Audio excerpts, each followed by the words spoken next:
Hello everyone, today we are going to discuss the lead code problem 1504 count some matrices with all ones. So in the given problem statement is given a rows, cross, columns, matrix named mat of ones and zeros written how many sum matrices have all ones. So हम लोगों को क्या find करना है, एक रोज into column का matrix दिया हुआ है जिसका नाम इन लोगों ने मैट रखा हुआ है. ये जो मैट्रिक्स है इसमें ये बाइनरी मैट्रिक्स है जिसमें सारे वंस होंगे या फिर जीरो होंगे. सो रिटर्न हम लोगों को क्या करना है, ऐसी मैट्रिक्स सब मैट्रिसेस रिटर्न करानी है जो जिसमें हैव ऑल वंस, जिनके पास सारे वंस हो, उसमें एक भी जीरो नहीं होना चाहिए. तो सब मैट्रिसेस का मतलब क्या है, तुमको रेक्टेंगल फॉर्म करने हैं एक तरीके से. रेक्टेंगल फॉर्म करने हैं, वो बताना है ऐसे कितने रेक्टेंगल हम लोग फॉर्म कर सकते हैं जिसमें सारे जीरो जो वो रेक्टेंगल 1x1 का हो सकता है, 1x2 का हो सकता है, 2x1 का हो सकता है, 3x3 का हो सकता है. इस तरीके से किसी कितने का भी हो सकता है. सो हम लोगों को फर्स्ट एग्जाम्पल में क्या दिया है कि 101 एक मैट्रिक्स दी हुआ है जिनके एलिमेंट क्या है 101, 110 और 110 एंड 110.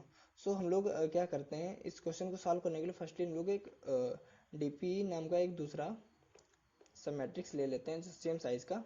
सो इस सब मैट्रिक्स की एक तरीके से प्रॉपर्टी क्या रहेगी, इस सब मैट्रिक्स में हम लोग किसी पार्टिकुलर रो के लिए उसके प्रीफिक्स सम फाइंड करेंगे, लेकिन उसमें एक प्रीफिक्स सम एक तरीके से फाइंड करेंगे, बट उसमें क्या करेंगे, अगर यहाँ कहीं पर भी जीरो मिल जाता है तो उस प्रीफिक्स सम को अगेन जीरो कर देंगे. ठीक है. सो हम लोग इसका किसी भी हर एक पार्टिकुलर रो के लिए हम लोग सॉरी कॉलम के लिए हम लोग प्रीफिक्स सम निकालते हैं. सो इसका प्रीफिक्स सम निकालना है नहीं, फर्स्ट रो के लिए तो सेम जैसा कि हम लोगों का मैट में दिया हुआ है सेम वही रहेगा हर एक कॉलम के लिए. अब सेकंड रो के लिए देखते हैं. सेकंड रो में यहाँ पे वन है ना, वन है, तो इसमें क्या करेंगे, जो पिछले वाला जितना भी डीपी में होगा ना इसका सम, उसमें वन ऐड कर देंगे. तो 1 + 1 2, और इसका वन का करना है तो वन वन करना है. पीछे वाला इसका कितना है, जीरो है, तो 1 + 0 1 हुआ इसका.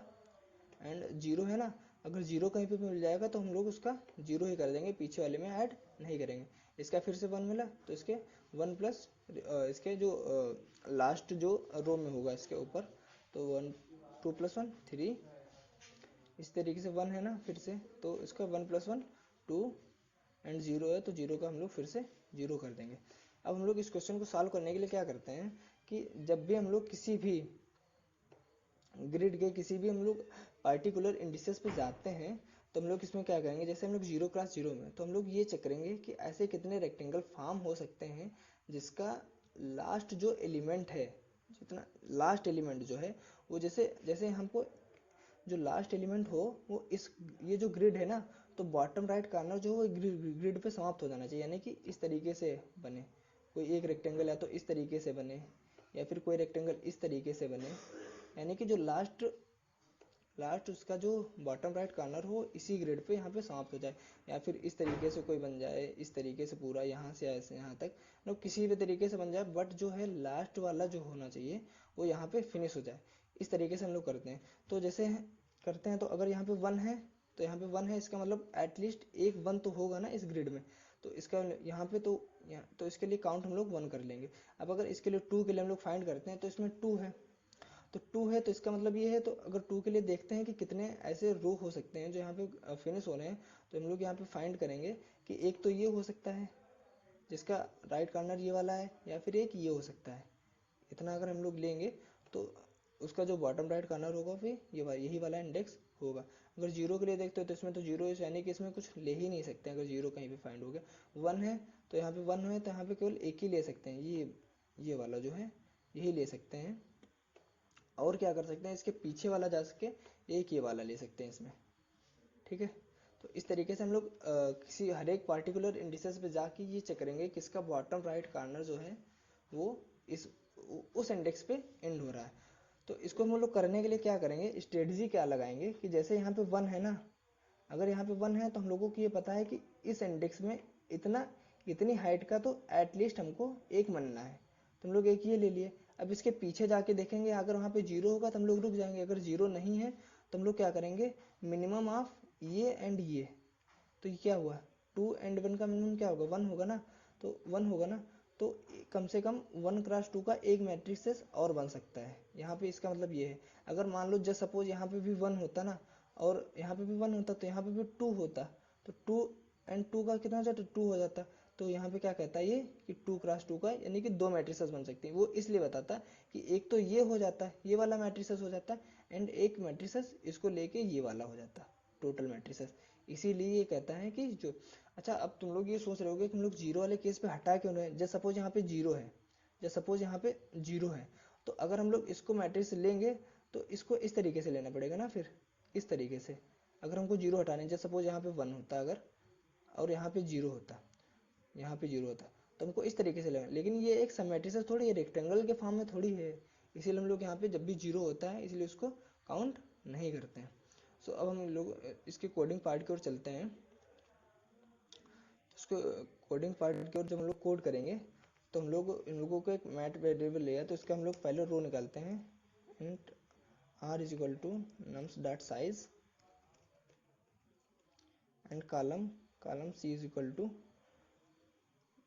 ओ सॉरी नम्स मैंने क्यों लिख दिया, मैट लिखना होगा यहाँ पे, mat dot size column is equal to mat zero dot size, ये नंबर ऑफ कॉलम्स बताएगा इसमें, SIZD। अब हम लोग क्या करते हैं, अब हम लोगों ने सेम साइज का एक DP एरे लिया था, तो वेक्टर 2D लेना है हमको, वेक्टर इंट DP कितना रो कामा, एंड इसके कॉलम्स कितने रहेंगे, C के बराबर रहेंगे, vector int C comma every element will be 0।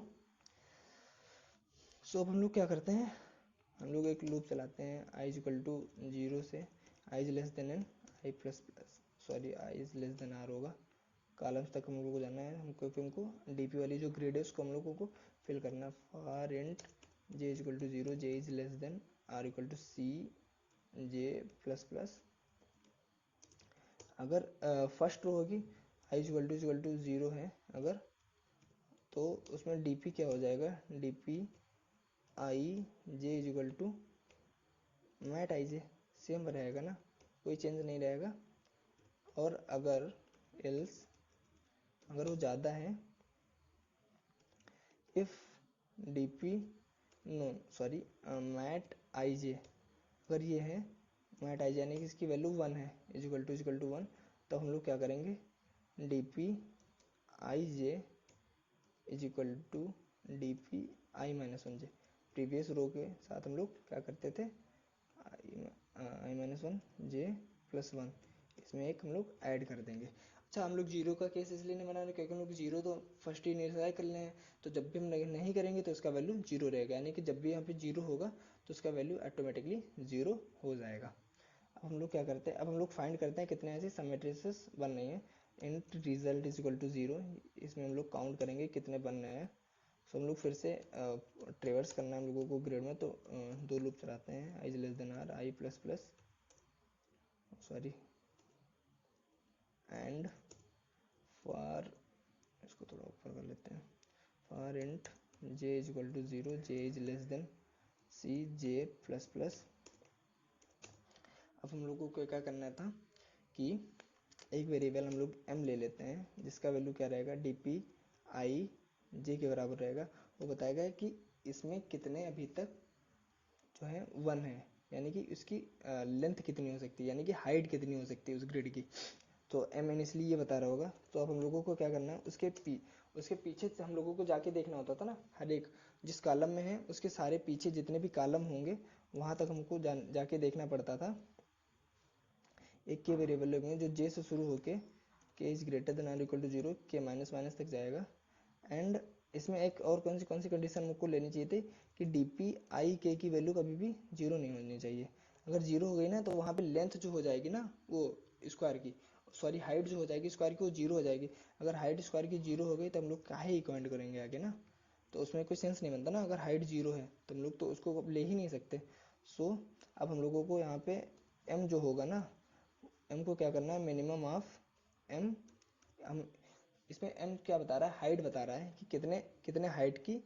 अब हम लोगों का रेक्टेंगल हम लोग यहाँ पे ले सकते हैं, m comma DP i k, और जितनी भी हाइट होगा ना तो एक दो जैसे सपोज 4 हाइट हुआ ना तो हम एक हाइट का ले सकते हैं, 2 हाइट का ले सकते हैं, 3 हाइट का ले सकते हैं, 4 हाइट का ले सकते हैं। इस तरीके से अगर 4 है तो 4 हाइट का ले सकते हैं ना, यानी कि हम लोग जितने होंगे, हाइट जितनी होगी उतने मैट्रिसेस बना सकते हैं वहाँ पे। तो इसीलिए result plus equal to m लिख दिया है, और हम लोगों को एट लास्ट कितने का होगा, रिजल्ट को रिटर्न करा देना होगा, RES। हम लोग इसको रन करा के देखते हैं, होपफुली रन कर जाना चाहिए। वो ये कुछ बताया, वो वेक्टर को मैंने सही से नहीं लिखा है, वेक्टोर लिख दिया, वेक्टोर लिख दिया है। 1 मिनट। ओ सॉरी, मैंने काफ़ी गलती कर दी इधर, सिली मिस्टेक्स।